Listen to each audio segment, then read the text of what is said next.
magandang gabi po sa ating lahat. Tayo pong lahat ay tumayo na and let's start to worship God through this song. Come on, awitan natin ang Diyos sa kanyang katapatan sa buhay natin, sa kabila ng ating mga pinagdadaanan, sa kabila ng hirap, sa kabila ng mga sakit na kinakaharap natin. God is still faithful to us.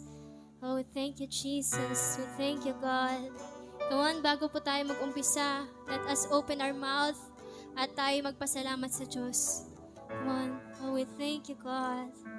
We thank you, Holy Spirit, for your faithfulness. We thank you, God, for your love, for your grace and mercy, Jesus. We thank you, Lord, for your goodness, O God. Tunay, O Diyos, na wala nang hihigit at wala nang makakapantay sa katapatang meron ka, Panginoon.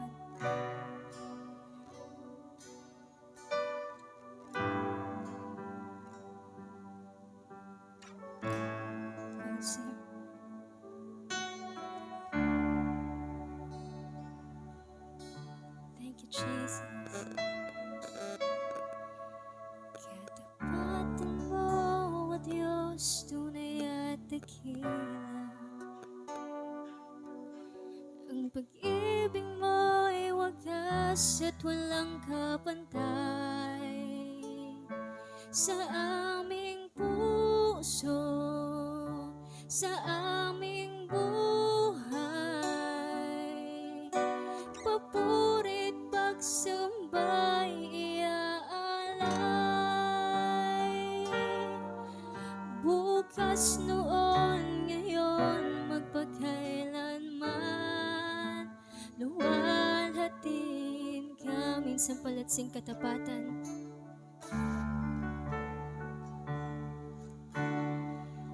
Katapatan mo, O Diyos, tunay at dakila. Ang pag-ibig mo'y wagas, ang pag-ibig mo'y wagas at walang kapantay sa aming puso, sa aming buhay. Papurit pagsambay iaalay. Bukas noon, ngayon, magpakailanman, luwalhatiin ka, Panginoon, kay buti mo sa akin. Ikaw lamang ang tangi kong sasambahin. Let's sing. Aawitan kita at pupurihin, Panginoon, kay buti mo sa akin.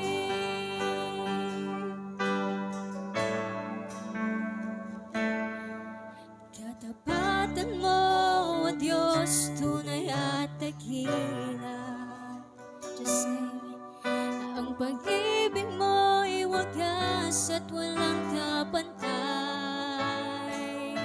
sa aming puso, sa aming buhay.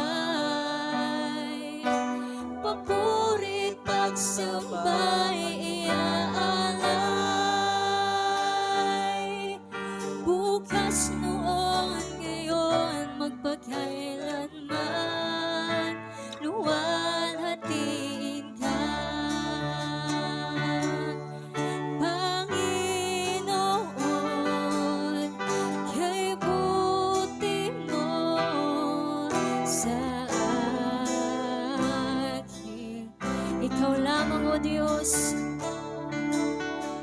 Ikaw lamang ang tangi kong sasambahin.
magsasawang pasalamatan ka, Panginoon, sa araw-araw. We thank you, Jesus. Thank you, Holy Spirit, for guiding us, Panginoon, for comforting us, God. Thank you, Jesus. Come on, isang pating awitin.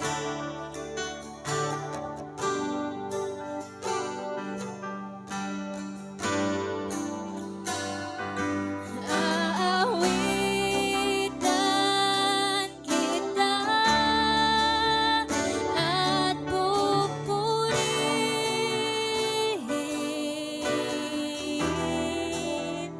Panginoon, kay buti mo sa akin. Singawitan kita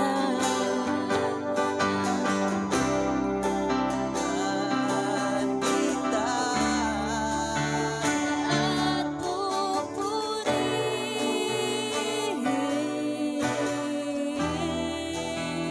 Panginoon, kay buti mo. Come on, just our voices. Aawitan kita. Aawit.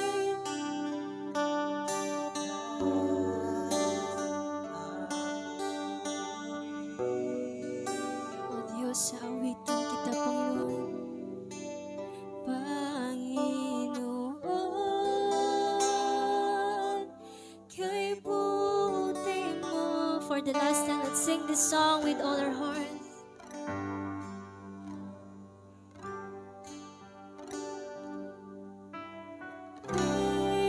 Aawitan kita at pupurihin,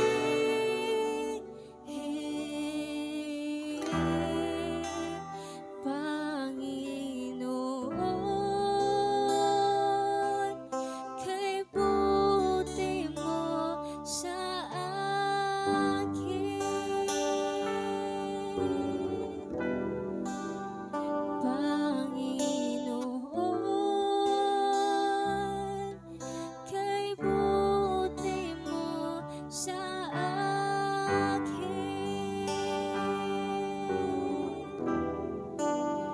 Panginoon, kay buti mo sa akin. Ama naming Diyos na makapangyarihan sa lahat, dinadakila, itinataas, at niluluwalhati ka namin, Panginoon. God, once again, we just want to say thank you for everything that you've done for us, Panginoon, at sa gagawin mo pa sa amin, Lord God. And we thank you, Lord, for allowing us na mapunta dito, O God, na makinig ang iyong mga salita, O Diyos. Lord, we pray for your word, and we pray sa anak mong gagamitin mo sa oras na to. Dalangin ko, O Diyos, na gamitin mo siya mightily, effectively, and powerfully as a strong instrument and a strong bridge, Panginoon, to deliver what the Holy Spirit want to say, God. Lord, Ikaw, O Diyos, ang magliwanag sa buhay niya. Ikaw, O Diyos, ang marinig namin sa buhay niya, Panginoon. Ikaw lamang, O Diyos, ang aming tinataas. We thank you, God, and we love you. In Jesus' name, pray. Amen and amen. Come, palakpakan po natin ang Diyos. Yung the best po na palakpak, come on! Maaari na po tayong upo sa presensya ng ating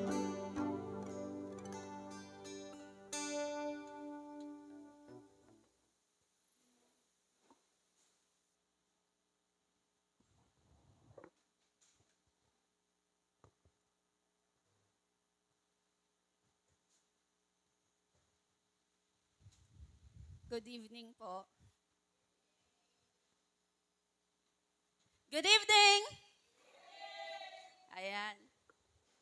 So, ayan, may mga familiar faces tayo ay, na meron ngayon na galing pa sa malalayong lugar. So, thank God kasi kasama natin sila today. And ngayon, um, God wants to remind us na we need to silence our negative thoughts. So, silence your negative thoughts. So, silence your cellphone. Silent nyo din yung cellphone ninyo. Makinig kayo sa akin. At medyo nagpahid-pahid pa ako ng mga kwan dito sa hair ko para today. So, kailangan focus kayo sa akin. Char. Hindi, joke lang. So,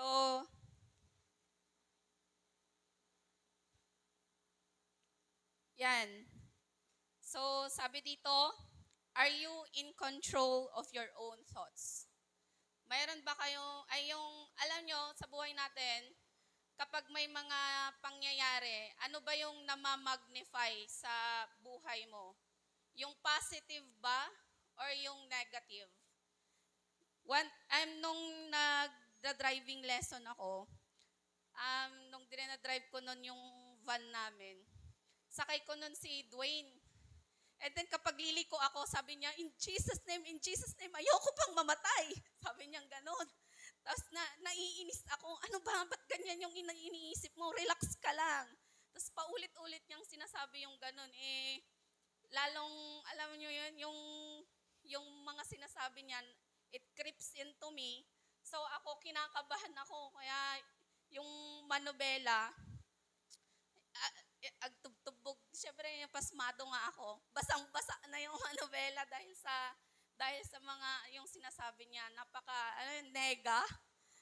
Yon. So, ganun din sa atin. Or ganun din yung mga mostly na nangyayari ngayon is mas na-magnify yung negativity. 'Di ba kapag nanonood ka ng mga balita, 'di ba? O yung mga corruption na nangyayari, naapektuhan ka din, kastagayam, ganyan pala yung nangyayari. Tapos, pati ikaw, nagagalit ka na rin na may effect din yung mga negative na napapanood mo. Pati ikaw, yung sinasabi mo na din, negative na din.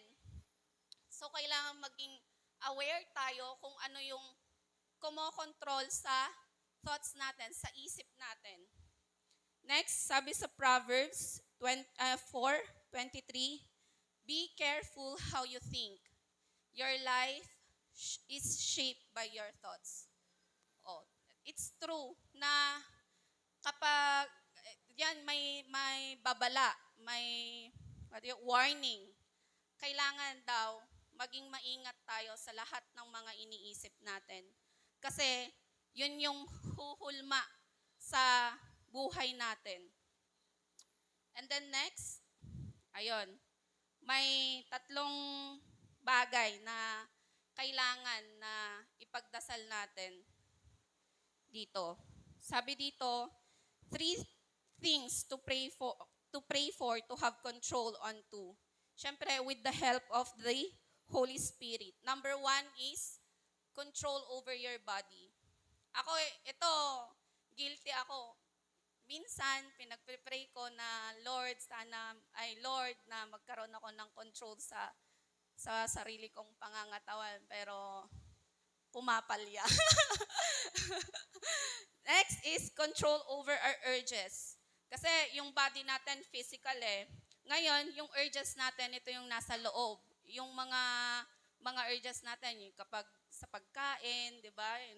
Kahit hindi ka naman nagugutom, pero pag nakakita ka ng pagkain, parang gusto mong kumain. Di ba? Yung urge mo to eat. And sometimes, wala yung mga teenagers natin dito, yung sexual urges natin, kailangan din nating magkaroon ng control over it. And next is, ayun na, yung isa sa mga pinaka-importante, to have control over our thoughts. Ibang kwento yung nakon ko. So, what you think, sabi dito sa siguro lagi nyo din naririnig to or lagi nyong nababasa. What you think is what you say. And then, what you say is what you do. So, what you do is who you are. Kapag yung iniisip mo, kunyari, di ba?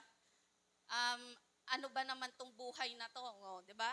Yun yung naging thoughts mo kasi mag-isa ka, tapos umuulan, ganyan, nagsisenti-senti ka, iniisip mo yung mga problema mo, yung mga, puro na lang problema yung iniisip mo. Tapos mapapasabi ka niya mo't ating abiyagan or ano ba namang problema, ano bang buhay meron ako, ganon. Tapos, yung sinasabi mo, yung iniisip mo, o sinabi mo na, tapos mag-iisip ka na, gagawa ka na ng negative. Kaya nga tumataas ngayon yung suicide rate, 'di ba, ng mga ibang lugar ngayon. Kasi yun nga, yung mga negative thoughts na hindi nila napaglalabanan. Ngayon, bago natin ma-silent or ma-stop yung mga negative thoughts natin, kailangan nating alamin yung mga bagay na prone tayo sa negativity. Meron tayong 4 dyan. So, ito yung mga areas where we are more prone to negativity. Number 1 is relational cynicism. Next is negative filtering. Third is generalization. And fourth is blaming. So ano nga ba tong mga 4 na to? Ngayon, pahapyaw muna and then siguro ma-discuss to natin later on a deeper meaning. So, dito sa relational cynicism, ang ibig sabihin niyan, you don't trust people. Yung kunyari, may ginawang mabuti yung isang tao sa'yo, iniisip mo na agad, bakit kaya binigyan ako ni Sismaan ng ganito? Siguro, may kapalit to eh. Alam mo yon, iniisip mo agad yung motives nung ginawa niyang mabuti sa'yo na hindi gagawa ang tao sa'yo ng mabuti kung walang kapalit. Yon, parang hindi na siya trust issue eh, pero you question yung motive ng mga taong gumagawa ng mabuti sa'yo. Yun yung relational cynicism. Hindi lang sa mag-asawa, hindi lang sa mga magkakapatid, di ba? O kaya may masungit kang kapatid, tapos one day, nagpadigo or nagbigay ng ulam sa'yo. Siguro may nilagay ito dito sa ulam ko. Di ba? Yung mga ganon yung relational cynicism. Iniisip mo na may masamang motibo yung tao kapag may ginawa siyang maganda sa'yo. Next is negative filtering. Ito naman, finding what's wrong. Lagi mo na lang iniisip kung ano yung mali. Puna ka ng puna. Di ba? Yun, puro na lang negative yung nakikita mo naman sa iba. So, self-check din tayo kung ganito tayo. Next is generalization. Ito naman, generalize ang lahat. Kunwari, ako, sinaktan ako ng isang lalaki. Sasabihin ko na ang lahat ng lalaki, pare-parehas lang sila. Ganon. So you generalize, may isang taong gumawa ng hindi maganda sa'yo, lahat na nadadamay. O kaya sa pamilya, di ba? Yung, kunyari, si Sismaan. Sismaan favorite. Chinismis niya ako. Di ba? Since generalization, sasabihin ko, uy, yung pamilya ni Sismaan, mga chismos, yung mga yan. Ganon, kahit na si Sismaan lang naman yung nagchismis sa akin, damay, pati pamilya niya. Ganon yung generalization. And lastly, ito, yung blaming. Blaming, siguro iniisip natin na tayo yung nagbe-blame, pero hindi. Sa blaming, ginagawa natin na yung sarili natin as the victim. Kunyari, yung mga student natin, hindi kayo nag-review, tapos may in-announce na nga ng teacher nyo, may exam bukas. Tapos, nag-exam kayo, 0 yung nakuha mo. Sasabihin mo, anyamot ni Mamon, nagpa-exam, nagre-regat the exam na.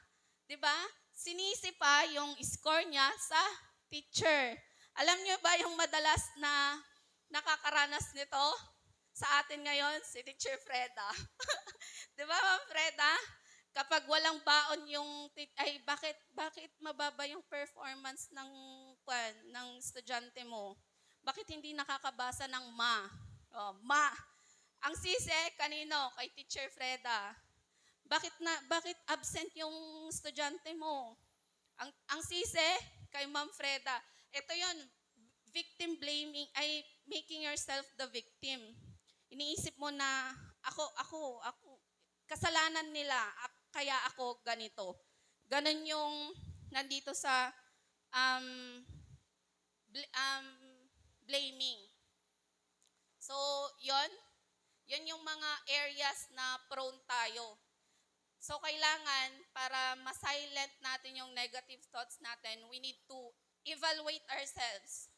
Ako minsan, ayun nga, yung nagkakaroon ako ng ito, yung ginagawa kong victim yung sarili ko.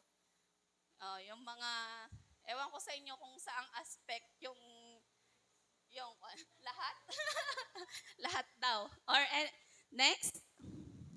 So, ibang So, your thoughts are powerful. Tama? Kasi yung isip natin, our thoughts are powerful. Sinasabi din yan sa Bible. Actually, Satan can only manipulate on your thoughts. He deceives you onto things para what? Magkasala. Sinasabi niya na, oh, Jalian, hindi ka ganito, ganyan, di ba? Yun lang yung kaya niyang gawin. Hindi niya naman pwedeng, kunyari, may kinaiinisan ka, kukunin niya yung kamay mo, tapos ihahampas niya dun sa face ng kinaiinisan mo. Hindi eh. Yung pwede niya lang gawin sa'yo is lokohin ka to deceive you. Sasabihin niya na, deserve niyang sampalin mo kasi napakasama niya sa'yo. Lagi kanyang chinichismis, sampalin mo na. O, di ba? Yun lang yung kaya niyang i-manipulate yung mga thoughts natin. Tapos ikaw naman, nagpadala ka dun sa bulong ni Satanas, sinampal mo, di ba? Ikaw, hindi niya naman kinuha yung kamay mo para isampal dun sa mukha nung nagchichismis sa'yo. Kaya, yun nga, your thoughts are powerful. But praise God kasi you have incredible power over your thoughts. Mayroon kang kapangyarihan, may power ka dun sa mga thoughts mo. Yun nga. And kaya sabi dito sa Romans 8:5-6, those who live according to the flesh have their mind set on what the flesh desires. But those who live in accordance with the Spirit have their mind set on what the Spirit decides. And then, the mind governed by the flesh is death. But the mind governed by the Spirit is life and peace. So sabi dito, kapag yung isip mo, your thoughts are governed by the Holy Spirit, by the Spirit, is yung bunga nito ay life, peace, di ba? Pero kung hinahayaan mo na laman or the flesh yung nag-govern sa mga thoughts mo, sorry, pero death ang bunga nito. Ngayon, sabi dito sa, yun na, yung kwan natin, dun sa Romans 8:5-6. Ngayon, yung how to silence our negative thoughts, simple lang, 2 things. First, hide God's word into your heart. Dun sa 1 Samuel 30:3-6, si David, ikukwento ko. So, ito yung kwento ni David.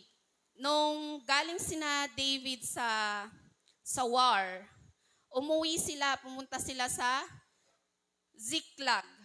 And then, yung nadatnan nila, syempre kapag galing ka sa war, pagod na pagod ka. So, yung si David at saka yung mga troops niya, they were exhausted. Pagod na pagod sila. Tapos, pagdating nila sa Ziklag, madadatnan nila, sunog yung bahay nila. 'Di ba? Pag siguro ako yon naglulupasay na ako. wala ka nga, pagod na pagod ka na, wala ka pang uuwian. Kaya, tapos makikita mo, wala kang dadatnan na asawa, wala kang dadatnan na mga anak. Kasi kinuha or kinaptive yung asawa niya at yung mga anak niya. And then, habang nagluluksa or habang distressed si David, naririnig niya pala yung mga tao doon. Sinasabi nila or pinagplaplanuhan nila na they will stone him. Yung stoned to death, 'di ba yung kwan noon? Pero kahit na-stress siya, David was greatly distressed because the men were talking of stoning him. But then David found strength in Lord his God. So yun yung isa sa mga dapat nating gawin, to hide the word of God into our hearts. Hindi ko alam kung ano yung naging prayer ni David after nun. Pero knowing David, kapag yung sa mga prayer niya, kapag may kinakaharap siyang mga problema, di ba lagi siyang nagpre-pray? Sinasabi niya diyan, "But you, Lord, are a compassionate and gracious God, slow to anger, abounding in love and faithfulness." Tapos paulit-ulit yan. Doon sa Psalm 145:8, inulit niya naman, "The Lord is gracious and compassionate, slow to anger, and rich in love." Tapos, paulit-ulit niyang sinasabi yon. Bakit? Bakit niya paulit-ulit na sinasabi yon? Actually, hindi yon sarili ni David na mga words.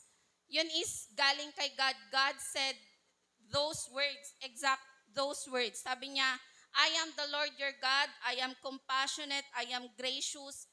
Ganon. So, ganon niya kinip yung mga sinabi ni God, tinago niya sa puso niya. So, every time na may kinakaharap siyang mga problema, yun yung ginagawa niyang prayer. So, ganon din dapat tayo, magkaroon tayo ng, mayroon ba tayong mga life verses? O, di ba? Na kapag may pinagdad tayo, yun din dapat yung labas natin, yung mga life verses natin. Tapos yun yung panghawakan natin. Just like David. And lastly, ito, ruminate or meditate. Actually, ang ruminate, kuan yan, word na, yung, alam nyo yung sa baka, yung process nung ginagawa ng baka, kapag kumakain ng baka ng grass, ng damo, nginunguya niya. And after that, lulunukin. After niyang lunukin, ilalabas niya na naman. And then ngunguyain niya, paulit-ulit. Medyo kaderder. Di ba? Pero yun ang ruminate, yung process ng pag-extract ng baka dun sa lahat ng nutrients ng grass. Which is, sa atin naman, meditate. Kailangan nating i-meditate ang salita ng Diyos. Diba? Sabi, we need to meditate the Word of God day and night.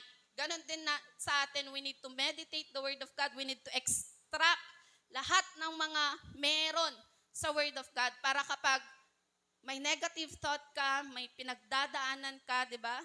Mag-isa ka sa bahay mo, ang sasabihin mo is, praise God. Hindi, anyamutun. Tama? So, sabi dito sa Philippians 4:8, "Finally, brethren, whatever things are true, whatever things are noble, whatever things are just, whatever things are pure, whatever things are lovely, whatever things are of good report, if there is any virtue, and if there is anything praiseworthy, meditate on this." Napansin nyo, puro positive. Everything that is noble, everything that is just, pure, lahat ng lovely, lahat ng magaganda, kailangan i-meditate natin. Doon tayo mag-focus. Ang dami nang nangyayari sa paligid natin, tapos yung iniisip pa natin yung mga negativity around us. Wala na. magiging kwan ka na, sisa, basilyo sisa kung kunam tot highway, kapag ganon. Kaya kailangan, ang ma-magnify sa buhay natin is positivity. Kapag naglalakad ka sa labas, makikita ka nila ay, di ba, praise God ang sasabihin ng tao. Kasi yung namamagnify sa'yo is positivity. Amen po ba? So, yun po. Yun lang po yung gusto kong i-share na let's silence our negative thoughts and ayun nga, keep the Word of God into our hearts and meditate the Word of God. Thank you.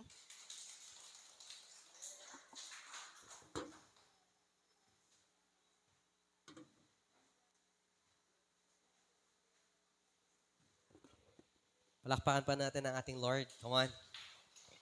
Sabi mo sa iyong katabi, natandaan mo ba? Amen. So, kailangan po na talaga natin na i-silence. Amen. I-silence natin yung mga negative thoughts natin. Marami talagang lumalabas na negative thoughts sa isipan natin every now and then. Halimbawa, kapag may business ka, may negative thoughts. May darating na tao sa bahay ninyo, may negative thoughts. May magchat-chat sa'yo, kumusta? May negative thoughts agad, di ba? Minsan kasi ang kumusta natin, minsan ang susunod, pautang, di ba?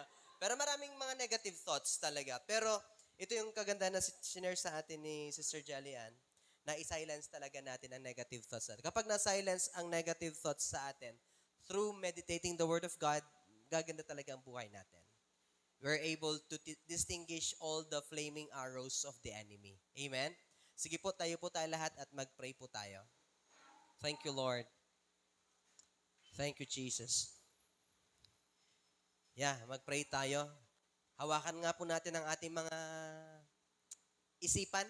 Yan. Yung right hand mo dito sa may isipan mo and even yung kaliwang kamay mo dito sa may heart mo. Okay? At ipagpipray po natin ang mga thoughts and our hearts. Lord, we just want to say thank you for this day. Thank you for your words, Panginoon, na amin pong napakinggan tonight. And thank you for the life of Sister Jalian na ginamit mo tonight to encourage us to silence our thoughts, negative thoughts, Panginoon.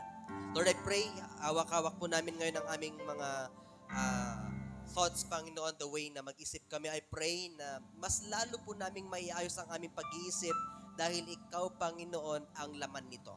Ikaw ang ang lamang, Panginoon, sa aming kaisipan. At Ikaw ang makikita sa aming kaisipan, Panginoon. Lord, I pray that every negative thoughts na meron po kami ay patuloy po mapalitan, Panginoon, ng positive. Para kami po, O Diyos, ay patuloy po na maparangalan ka sa lahat ng aming gagawin. Even, Panginoon, ang aming mga puso, Lord, andun po na pakalinisin niyo po ang aming mga puso upang sa andun po na makita ka po namin, maranasan ka po namin sa aming pamumuhay everyday. Lord, I pray, just like what we heard tonight, Panginoon, andun po, Panginoon, na lahat ng mga magagandang bagay, lahat ng lovely, lahat, Panginoon, ng mga maayos, lahat ng magaganda, lahat, Panginoon, ng pure, andun po, O Diyos, ang siyang makita, ang siyang aming pag-uusapan, hindi na po yung mga negative. Maraming salamat. I pray that all these words will be planted in our hearts and even to our minds, Panginoon. Maraming po salamat. We love you, God, and we will always honor you. In Jesus' mighty name we pray. Amen. Amen. Palapahan natin ang ating Lord. And sige po, mag-circle po tayo para patuloy po nating ipanalangin ang ating activities na gagawin po